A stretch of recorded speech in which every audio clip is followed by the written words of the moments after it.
ఓం శ్రీ గురుభ్యో నమః. ఓం శ్రీ మహాగణాధిపతి హేమ. అందరికీ నమస్కారం.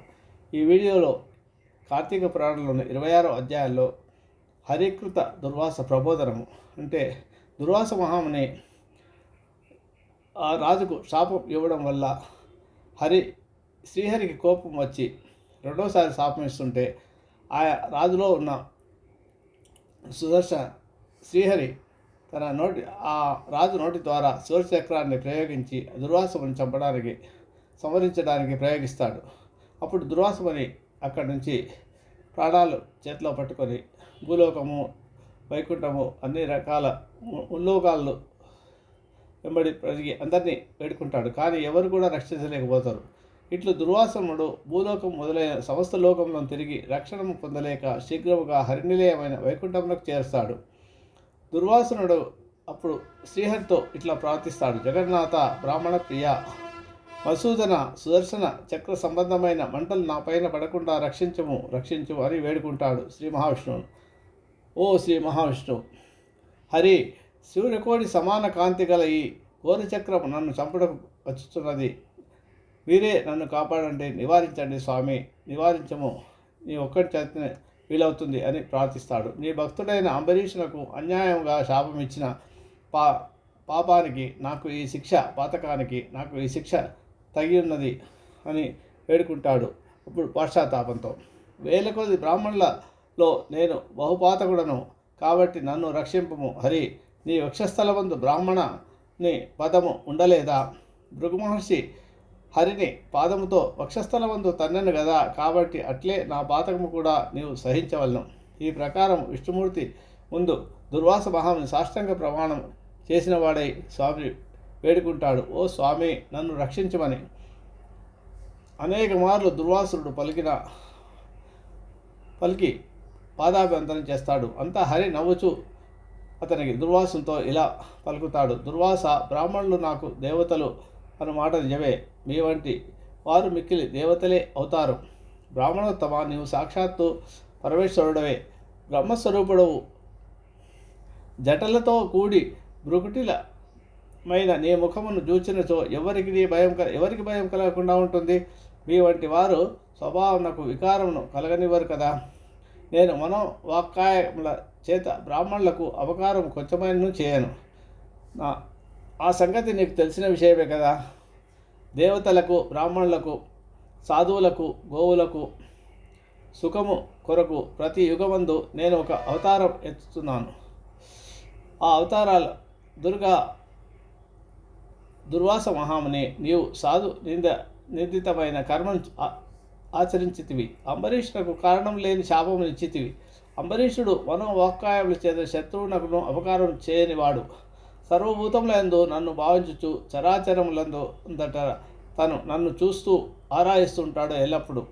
అట్టివాడిని వృధాగా ఎలాంటి తప్పులు చేయకుండా నీవు అనేక బాధలు పెట్టితివి. ఇది నీకు తగనా? నీవు భోజనమునకు వచ్చేదని చెప్పి పోయి సకాలమునకు రాలేదు కదా. నీకు అనుష్ఠానం ఉన్నచో చేసుకొనవచ్చును, కానీ అట్టి స్థితిలో నీవు అతనికి అనుజ్ఞను ఇవ్వలేదు. కేవలము జలమును పుచ్చుకొని దార్చి పారణ ముఖ్యం కాలమునకు చేశాను. ఉదకపానం ఎందే దోషం ఉండదు కదా. ఉపవాస కాలంలో నీరు త్రాగుట దోషం కానేరదు కదా. బ్రహ్మచర్య ఆదులకు ఆహారము నిషిద్ధమైనప్పుడు ఉదకపానము విహితమై ఉండగా దాహ శాంతికై అంబరీషుడు జలపానం చేసినందున ఏమి దోషం జరిగినది? ఎలాంటి దోషం లేదు కదా. నీకేది సందు దొరకక దాని ఒక తప్పుగా చేసుకొని శాపమిచ్చితివి కానీ విచారించిన అది దోషం అగునా? నువ్వే ఆలోచించు. అప్పటికీ నిన్ను అనేక విధములుగా ప్రార్థించి నీ కోపం తగ్గించుకోలేక అతని కాలుతో దూరముగా పోగానే రావణ ప్రియుడైన రాజు బ్రాహ్మణుడ అయిన నీ వల్ల భయం పొంది తన హృదయాంతర్వాసి అయిన స్వయంభువైన నన్ను శరణు వేడను. అంతలో నీవు శాపమిచ్చితివి. బ్రాహ్మణుని మాట అసత్యమైపోవునను తలంపుతో రాజు ఉదయమందున్న నేను ఆ 10 జన్మల శాపములను నేనే స్వీకరించితిని.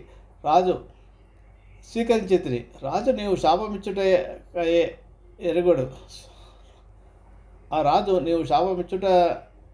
ఎరగడు వినలేదు. నీవు శాపం సమయమున రాజు అయ్యో బ్రాహ్మణాపకారం కలిగినదే, ద్వాదశిని విడిచి హరిభక్తి లోపించినను భయంతో జలపానం చేసి అని బాధపడుతూ ఉంటాడు.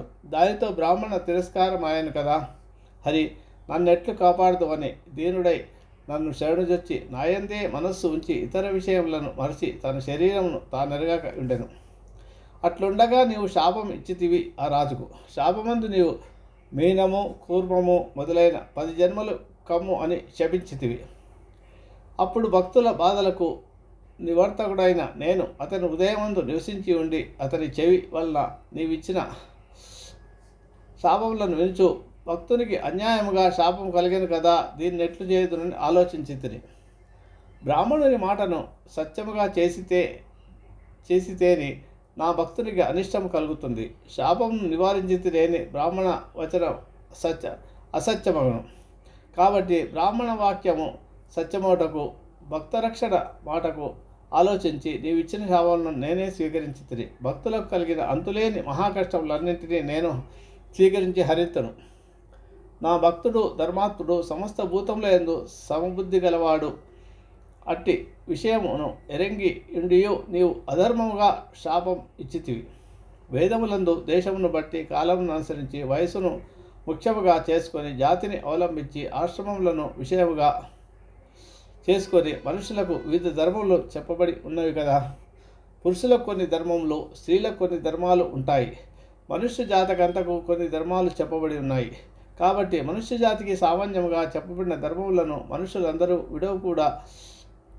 విడవకుండా 2 పక్షములందును మనుషులందరికీ ఏకాదశి నాడు భోజనం ఆచరించకుండా ఉపవాస దీక్ష చేసి వేదములందు పరమధర్మము విధించబడినది. అట్లుగాక భుజించిన నెల ఆ దోషము చాలా భయంకరంగా ఏర్పడుతుంది అని చెప్పబడింది.